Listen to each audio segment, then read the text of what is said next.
Dirgerotic.com. This is fucking crazy. This is California. This is funny. However this turns out, this is funny. So David Ellison came out and said that if they don't start negotiating, it's the state of California and a coalition of 12 blue states. The merger has been, whether you like the merger or not, everybody wanted Warner Brothers to be autonomous. Yes, I'm with you on that one. This is the better of two bad choices. Netflix would have been really fucking bad for Hollywood, and I think for culture. And Paramount is the slightly better version, but it's been approved in Europe. It's been approved by the feds. But we have a 12-state coalition, which is, I guess, essentially led by Rob Bonta, the AG of California, who looks like a fucking realtor. And he's holding it up just to hold it up. And the reason they're saying, and this is true, by the way, a lot of it's true, is CNN. They're balking over CNN. But it's also because of Ellison's dad's relationship to the president. So, because if that relationship wasn't there, this wouldn't be happening. None of this would be happening.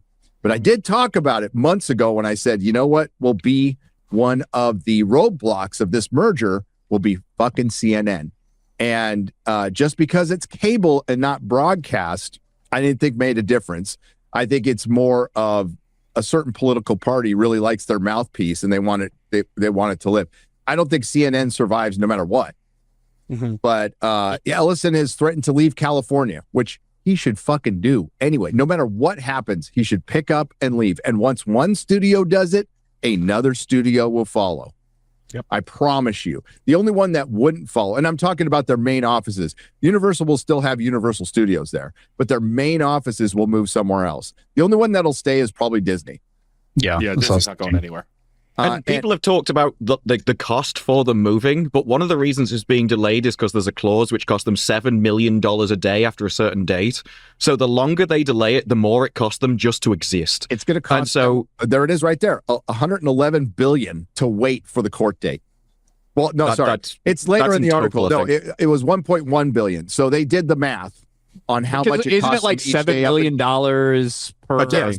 I read it in our article a couple days ago. Sorry, that's what they paid. So it's going to reach over $1 billion by the time they get to the March court date. To uproot and move, it'll pay for itself depending on the state they go to. Yeah. I mean, they'll save tons of money just by not paying state taxes. Especially once they sell or rent out all their fucking lots or whatever. Imagine they take the Warner Brothers lot and turn it into like a theme park or something. And then they take all the Paramount stuff and all that and just sell that off for billions of dollars to some random fucking Chinese real estate developer or something. You know what I mean? If this merger doesn't go through, Netflix gets a piece of Warner Brothers, Amazon gets a piece of Warner Brothers, Tencent gets a piece of Warner Brothers, and now I'm blanking on their name, that European Embracer gets a piece of Warner Brothers. They'll all just buy it for parts. But yeah, so Paramount would be on the hook to pay around $1.2 billion to WBD shareholders by the time the trial is scheduled to conclude.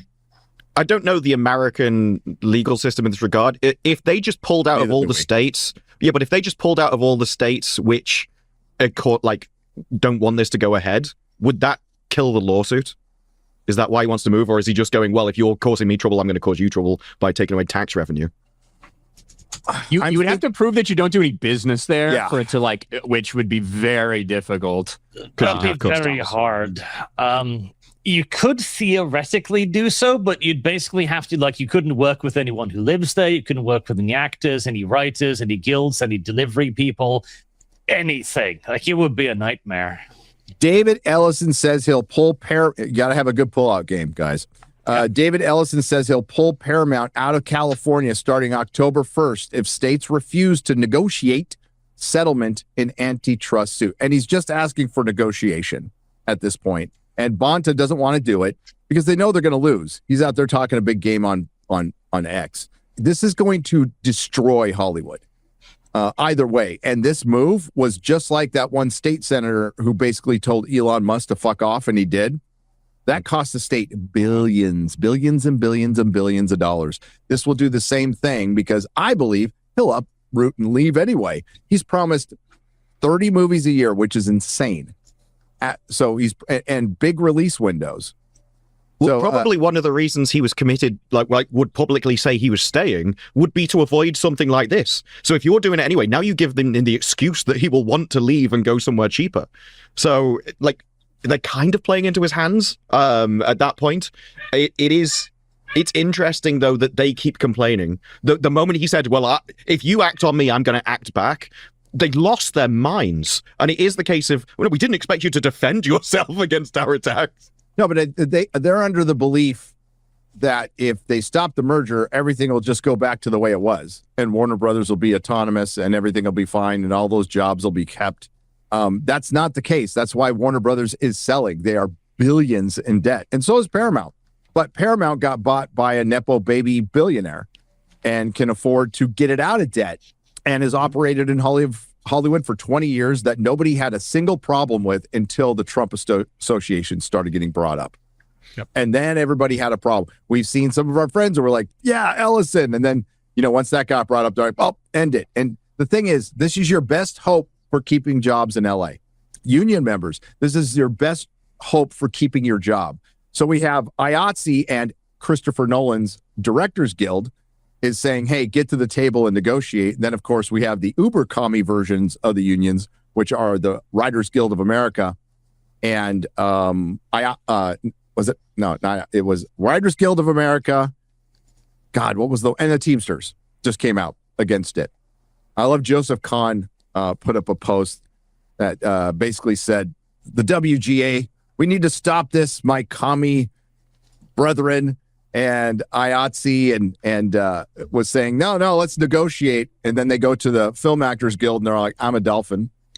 They have no say on this at all. The WGA's comment, though, of this type of behavior is precisely why the merger should be blocked, is essentially, if you deny you're racist, that's just proof of your racism. It is that if you don't just let us attack you, that is proof that we should be attacking you even harder. Yeah, it is. I mean, they should be frightened to death that they pull out of California, because it will trigger a domino effect. And we've already seen how few projects are happening in California, in Hollywood, compared to what there were 5 or 6 years ago or whatever.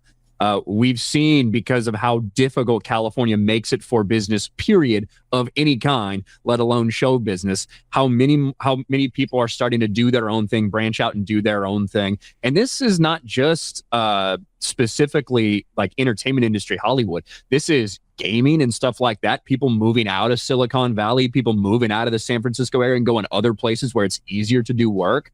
And like California should be desperately trying to do everything they can to hold on to these people and make it easier for them, instead of continuing to put political virtue signaling ahead of their constituents and their state. Well, California's not going to do. I mean, they're obviously very anti-business. And have been for years. Yes, they have been for years. Believe me, try running one in the city of San Francisco. They just lucked into it. California lucked into the fucking Silicon Valley boom. They fucking lucked into it, and they immediately mishandled everything.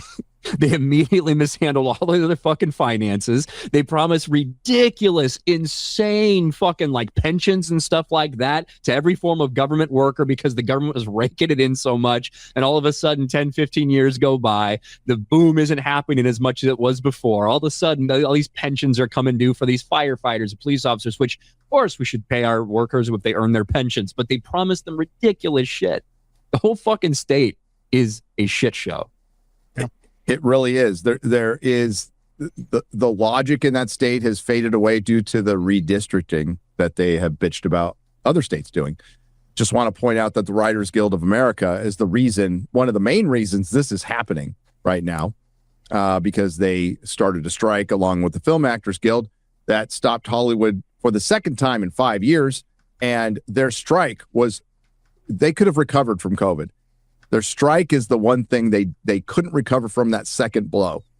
And this is the first year of a real release schedule in theaters since COVID this year. Every year there's been delays or production was stopped. Look what happened to House of the Dragon season 2. That was just a couple years ago. That was because of the strike. The Writers Guild of America has fired back at Paramount Skydance CEO David Ellison after he threatened to start pulling Paramount out of California on October 1st. California AG Rob Bonta refused to come to the bargaining table and settle the antitrust suit to stop the studio's acquisition of Warner Bros. Now think about this. This is a public servant refusing to talk. The guy wants to talk. And that tells you everything you need to know. They're just trying to stall, cost him money, so he maybe backs out. He ain't going to back out now. By threatening to leave the state because it doesn't want the government to enforce the law. By the way, the law of antitrust, like this is some sort of a monopoly, which is utterly ridiculous. Spencer Pratt just posted a whole list of entertainment companies whose market cap is 10, 20, 30 times bigger than Paramount and WB combined. And didn't even mention YouTube, which is part of Alphabet and Google, has a 4.2 billion market cap. So the writers, or was it trillion? Might have been trillion. The Writers Guild of America has fired back. Yeah, it's trillion. And by threatening to leave California because it wants the government to enforce the law, Paramount further proves the danger of its outsized power over the industry and what that will mean for writers and creative community. The WGA told Variety in a statement that this type of behavior is precisely why the merger should be blocked. I hope they get what they want. I hope Warner Brothers gets sold for parts at this point and David Ellison leaves California anyway. Fuck them. It'd be funny. Well, that's the thing. Like, yeah, a crumbling industry screaming about people trying to misuse and mishandle their power, after they've completely crippled their own industry. Some of the most gate-kept doors in any kind of business sphere, where they just block out anybody that they don't agree with and refuse to work with people and will fire people and blackball people for doing anything. This is what an absolute mess. Here's what Joseph Kahn said. DGA and IATSE, let's be reasonable. WGA, we must destroy capitalism and colonialism at all costs, comrades. SAG, I'm a dolphin. It's accurate. Yeah. Well, SAG, the Film Actors Guild will come out against it. But the fact of the matter is this will cost them thousands. It's already costing them jobs. It's already costing them money. It is hurting. There's IATSE workers out there and WGA workers out there going, we got to get this worked out. Because again, it's your best hope for keeping jobs in Hollywood. Hollywood is a centralized location making entertainment, which is pretty cooked at this point. Now, we had an article come out basically saying, if Hollywood's dying, why is everybody going to the theater right now? Well, maybe it has something to do with a Christopher Nolan and Spider-Man movie being out this weekend, but let's go down because I knew this was going to happen. Mm-hmm. Yep. And they're opening up theaters. They're bringing back the Cinerama Dome, which is fucking awesome. It sucked that closed, and that's great. The problem is, and they just fluff theaters, but they do talk about there's going to be screenings of Christopher Nolan's Odyssey at the Cinerama. And if you could see it there, go see it. The Cinerama Dome is iconic. It's freaking great. The problem is there is a difference between making a movie and going to see one. A big difference. And if you talk about, Odyssey, Spider-Man, two big movies making billions of dollars. Were they filmed in LA? No. Nope. No. One was filmed in the UK and the other was filmed all over the fucking place. Mm-hmm. But like, you're right. These two things are not necessarily connected, right? This doesn't take into account the fact that they're making half as many streaming shows as they were a couple years ago. And all those people are now scrambling, looking for more employment. Like, it doesn't take into account a lot of things. Look, when you look at the box office is having a very good year compared to where it's been previously. Yep. You can't argue that. There's been big surprises. Like, I think Michael hitting $1 billion was a little bit of a surprise to people. Not that people didn't think it'd be big. Project Hail Mary making $700 million was a big surprise. Things like Obsession making as much money. There's been some big surprises, some big money makers that we didn't expect. Did we expect Spider-Man to do big? Yes. Did we expect $2.5 billion? No. Right? Odyssey obviously is going to probably end its run somewhere in like $1.4 billion. We were questioning whether that could get to $1 billion or not. there have been some big positives from the box office, way more than they've had to brag about over the last couple of years. Doesn't mean there haven't been any failures, but it's different to talk about the industry of Hollywood versus how the box office is performing. It's also a bit of a house of cards too, because a lot of it is obviously a lot more money being made from a lot less people. Because if you look at how ticket prices have changed, I mean, there was a pretty consistent increase in ticket prices over the course of just the entire history. You just look at the last 5 years or so, especially since COVID time, it has jumped exponentially higher. It's gone from about $9.50 per ticket on average in like 2019. Would you say around that, Odin? Just about then, yeah. To $15, $16. Yeah. Nowadays. And that, again, if you look at every year before, it's like small incremental, and now it's just massive jump. So yeah, obviously the money is there. The money is very real, but the number of people, you can only do that so often, right? Because the prices are going to keep getting higher, because that's just the nature of these, of how the beast works, basically. And as those prices get higher and higher and higher, that's going to be less and less and less people, and you can only sustain that for so long. It's like double so it's diminishing returns. Like it's double inflation when we're talking about ticket sales, because not only you're dealing with just standard, the devaluation of the dollar inflation, the type of thing that applies to everything, whether it's milk, eggs, cars, houses, all this shit, right? But then the tickets themselves, because so many theaters have gone away from the, hey, let's cram as many motherfuckers as we can in these things, to, okay, we're going to give you a recliner, we're going to limit the amount of seats, but we're going to make it a premium experience. So it's like ticket sales have gone far and above where they should be standard inflation wise. Well, and as like these theaters are trying to survive and stuff, the reality is too, yeah, there's a handful of movies that did well. That's not going to save the theaters. You need all of it. You need big budget movies that do really well. You also need smaller films that do well, and stuff like that. You know, the other part of this is for Hollywood, you know, a handful of these films that did really well this year are indie films made by YouTubers, like that didn't go through the traditional channels for a lot of this stuff and to get there. So Hollywood isn't even actually seeing the level of success they thought they did. And yeah, 2 movies that we all kind of thought were going to be really successful blowing up doesn't save the industry, because the foundations are cracked and it was already in free fall for most of it. Like, you know, they're still going to be pumping out garbage films. They're not going to learn the lesson all of a sudden. Oh, okay, we got to get back to writing good movies. They're going to pick up the wrong lessons. We're about to see that happen again, because, you know, Disney's about to double down on Doomsday and be like, cool, Spider-Man made a lot of money. Let's hope Doomsday does the same thing. But like, that's not going to save the industry, which is falling apart at the seams. So yeah, I think we're at an inflection point. We are at a cultural inflection point. Not even just for the culture, but inside of Hollywood. I think they're starting to realize, and to take it back to the streamers are not producing as much new content now. Why? Because they can't afford to do it, and every time they do it, it degrades the value of the franchise they're making an expansion to. Like the streaming business is killing franchises. So like, you know, earlier we were talking about like do a Batman show. It's like they can't afford to do a Batman show. Superman is dead. That will kill Batman. We are about to watch the death of Green Lantern.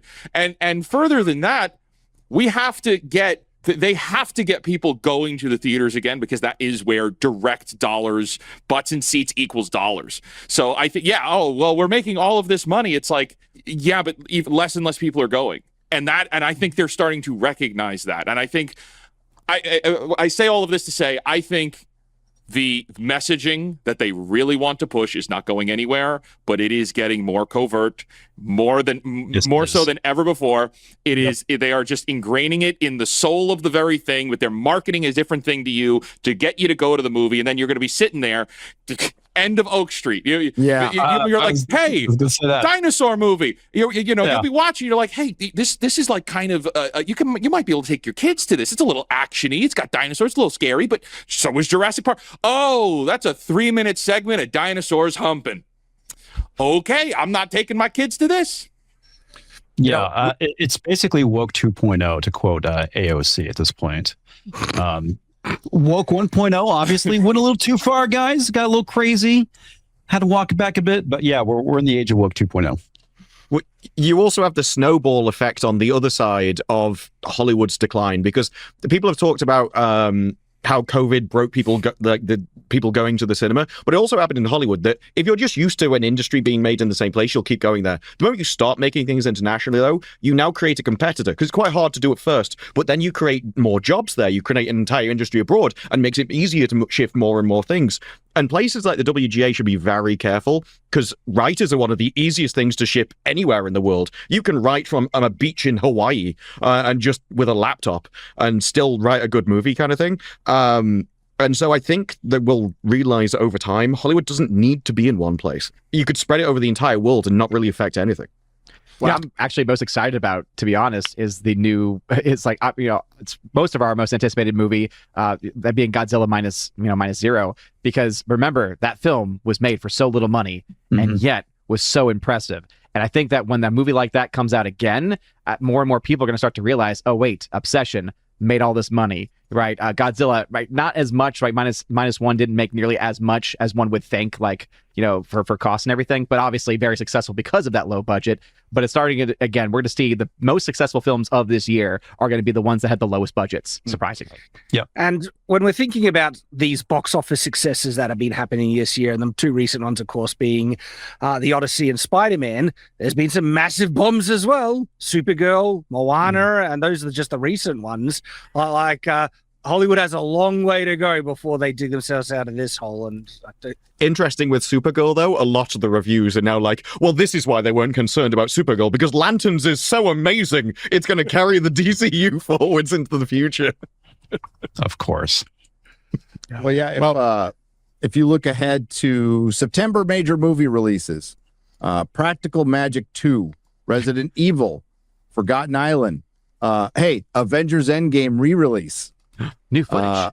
Heart of the Beast, By Any Means, Onslaught, The Uprising, Runner, Tom and Jerry, Forbidden Compass, and Mayday the following month, Digger, Other, Mommy and Big Girls Don't Cry, The Social Reckoning, Street Fighter, and Clayface.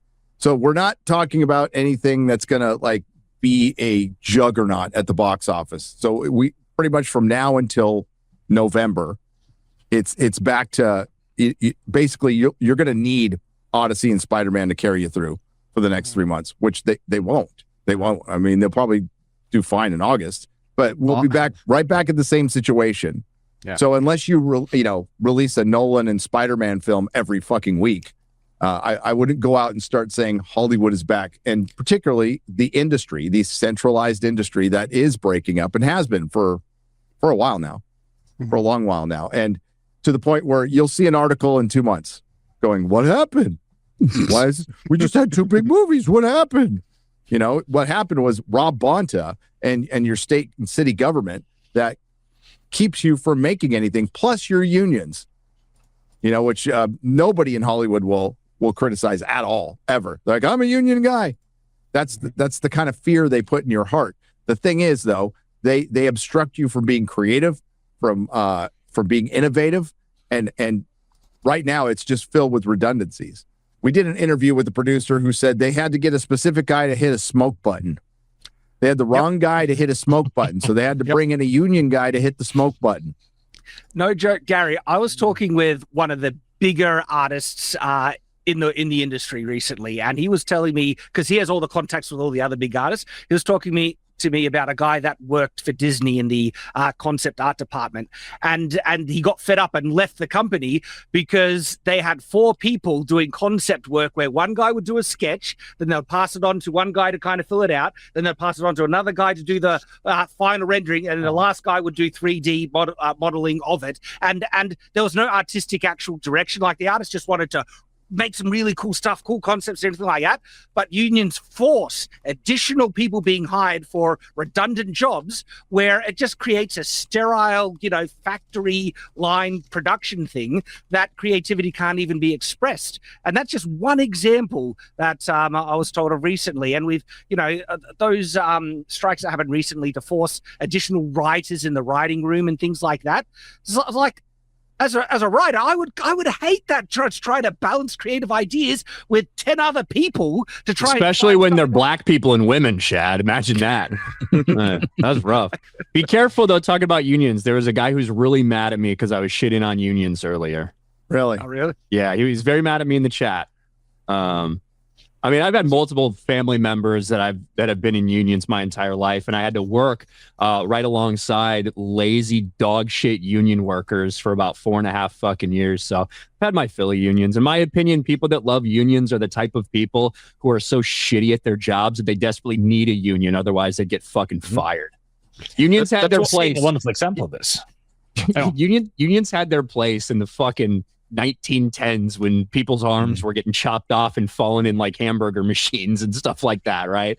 And they had their uses. They're completely and totally irrelevant now. All they do is bloat the system. All they do is line their own pockets. All they do is make everything less efficient. Unions are fucking trash anywhere you go. The only reason they exist is to line the people at top's pockets and to protect people who deserve to be fucking fired, either because they're massive pieces of shit or because they're lazy, inept workers. Fuck unions. A great movie to show this is On the Waterfront. It's one of the best films ever made, and it talks all about the fact that unions are so corrupt. If at one point you go, we have to organize so that we can protect people from bad situations, because the Hollywood machine grinds people up that are in unions too, and they don't really give a shit, and bad stuff does happen. But yeah, at a certain point, people have to start justifying their jobs when everything's safe and everybody's happy and everybody's working. So you figure out new ways to create new fees and add new things and tack things on. And the smoke button thing is like that happens all over the place. People have been fired on movie sets for picking up trash because they were just like, oh, I saw a cup on the ground and I picked it up. Or literally you could be fired on a set because a piece of set equipment fell over and you grabbed it and picked it up, and then you took that job from the guy that just stands there hoping for something to fall over. And that's not a joke. You get fired from that and then have to pay fucking union fees. And the other part of this that we've talked about before too is that when they're not working, these people are sitting at home hoping to get a fucking job and still having to pay their fucking union fees and their union dues. And then when they get called up by a friend, they go, hey man, I'm going to make an indie film. And they go, hey, all right, I got to call the union. They go, hey, my buddy's making an indie film. I want to work with him, blah, blah, blah. He's going to be $100 in a sandwich to work for him. They go, nope, that's not enough money. You deserve more than that. Go fuck yourself. You can't work with your friend. And that is a real thing that happens all the time. I've worked with union people that go, hey, don't fucking mention this to anybody that you worked with me because I could get in so much trouble for being here right now. Like, because I just want to fucking work. Like, and that's the thing. Like, people are like, I work for way less than the union offers, but I can't because I don't have any other option. It's a fucking mess over there. And it's a huge part of why the industry is in the state that it's in, which is why Arch was going to give an example. Yeah, go ahead. Well, it extends into gaming. We've seen a fantastic example of how destructive it is in Bethesda right now, the 14 levels of management. There was one of their little TikTok things from the laid off people where you see a lead head character design artist, like a character designer at Bethesda, a company that hasn't made anything but fucking Lego men for 20 years. This is just nonsense. Like, everyone who was laid off had a double title in the name. I think one was like lead bilingual customer support in German. What?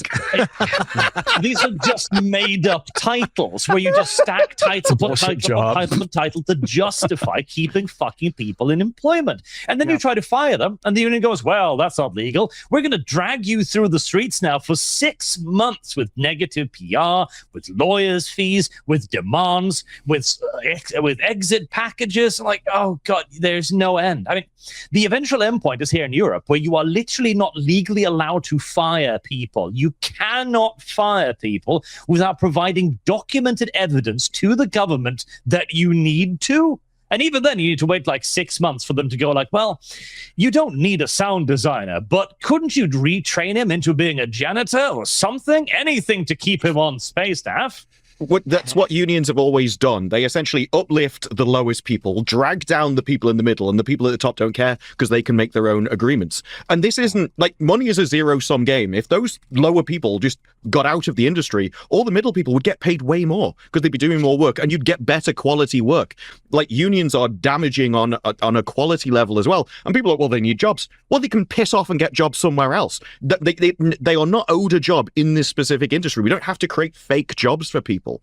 And if they did go somewhere else, you'd probably find they actually had other industries and other places to go to, and it would be distributed into the system anyway. Unions have always been way more damaging, and it is like the same as minimum wage. You were talking about people can't get a job. When you increase the minimum wage, you don't raise people's wages. You just make all work below that no longer able to be done. And this is why AI and automation and self-service checkouts and everything have taken off. And this is also why, like, the budgets are so insanely high on these Hollywood productions, where you see Godzilla -1, a film that looks better than a lot of the crap Hollywood is cutting out, on the tiniest budget ever. But they have bloated things to the extreme. And so their need to lower budgets to be able to turn a profit because they're struggling so much, it is impossible. They're never going to do it because it's such a broken, corrupted system. I don't see how they're going to come out of it. Well, and the thing is, like a union at like a small factory that you work at in fucking Indiana is not the same kind of union that we're talking about in the industry that is literally a gig economy. If you work in the entertainment industry, you're a gig worker because you only work when there's a job and when there are movies being made or shows being made. And the way that they try to justify their existence consistently and bring in consistent income is to charge these outrageous fees and keep people working on movies, whether they want to work there or not, and preventing people from being fired that are not doing their jobs. And like you said, making up jobs just to keep people busy, that's not helpful to anybody. It's harmful, like Disbrew said, to the guys in the middle that are consistently working. And it also is harmful to the little guys who can't get work because half of them are union jobs, so they're not even available to get those jobs unless they join a union. Like it stifles a lot of stuff in the industry because of that. Yeah, we're not talking about a steel factory. Yeah. Or like a family business where you're trying to help out a friend, right? And because they're going through hard times and you're trying to keep them on so that way they can support themselves. You can't actually sustain that at a mass scale like what they're trying to do with this. Now, I don't know what it's like in the US, right? But here in Australia, we have standard occupational health and safety legislation and standards that make so many union things redundant. Like I've done factory work, I've done sales work, I've done multiple different in multiple industries, office work and everything, and I've never joined a union and never needed to. Okay, look, we live in a world now 100 years after fucking unions started to become a big thing, where as soon as someone gets offended by the smallest thing or gets asked to stay 1 minute longer or gets looked at the wrong way because they're black and their boss is white, they pull out their fucking camera and they put it out there on social media, right? That's what happens nowadays. The purpose of these unions that were started for a good reason, where they were legit, like people were being taken advantage of, people were being killed in these factories and being swept under the rug, horrific conditions, all this shit was real, right? We don't need that type of shit anymore. We just fucking don't. And if you're pretending like we do, you're probably one of those people who only isn't getting fired because you're being protected by the union, and you probably suck. Just to echo what Mike was saying. I'm from New York City originally, and I did a lot of background work like working on the sets. I got to see it all in action.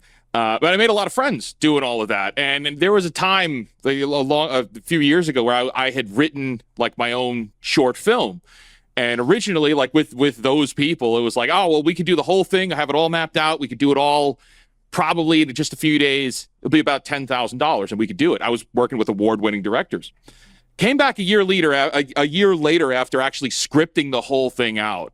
And most of the people that I would have been working with were all now union. That budget went up to $300,000 for the same indie short film. It would have been about 16 minutes tops, and it was specifically for like sending into award shows. And they turned around and said, "Oh, it's going to be $300,000, but don't worry, because we actually know people now that might fund it, but they'll have the rights to it all." Yep. And I'm like, I'm not doing any of that. No. So it's the unions are there to bottleneck entry. So it's control in the middle. It's yes, it's control at the top, in the middle, and also to keep everyone else out who has good ideas and a little bit of wherewithal. And it is to bottleneck the whole thing. Kill any competition. But I mean, eventually that was going to fade. Yep. Right. That was that, with Obsession coming out. What's the success of Spider-Man and Odyssey are going to kind of overshadow Obsession, unfortunately, which is the biggest story of the year. Not to me, damn it. I will keep. I know. It's not to some, but like most people are already looking at that, and the Academy Awards will probably all go. Elliot Page will be nominated for Best Supporting Actor. Fucking lock it in. But they probably should have gone to Obsession, right? And now they won't because of the political aspect of the Odyssey, and Hollywood will want to, say fuck you, dude. What won last year? What won Best Picture last year? One woke after another. Oh, that's right. I almost said Sinners. I was going to say Oppenheimer, but then I was like, oh, wait, no, that's too. Sinners would have won if it wasn't for one woke after another. What about Amelia Perez? And he would have won if he didn't have any just complimentary tweets towards the bad dude from Germany in WW2. We almost had it. We almost had a dude winning Best Actress. On your point of view. And this year we will. No, I think Elliot Page gets nominated. Now, is it the Golden Globes? Is it Critics' Choice? Is it the Oscars? Your guess is as good as mine. But all of them fucking happening. Oscars for sure. I promise you. Yeah, and that was the whole point of the casting, and that's the whole point of what's going on and what Disbrew and Comics were saying. They just rebranded and got a little smarter. That's all they did. Nerderotic.com. Please subscribe.